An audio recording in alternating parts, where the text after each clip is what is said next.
ভালোবাসার নামে বন্ধু করলি চলো না, এত জ্বালা দিয়া গেলি প্রাণে সয় না। জ্বালার উপর জ্বালা দিলে বাঁচবো কেমনে, এই জ্বালার উপর জ্বালা দিলে বাঁচবো কেমন। আমার জীবনের একটা কাহিনী লিখতে বসেছিলাম, দুঃখের কাহিনীটা লেখা শেষ।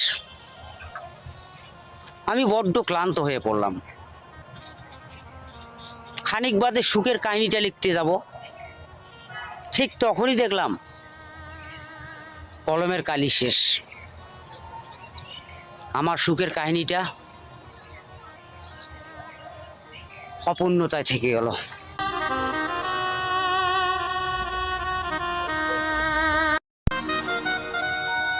যে তোমাকে আঘাত করেছে তাকে ভুলে যাও, কিন্তু সেই আঘাত থেকে তুমি যা শিক্ষা পেয়েছো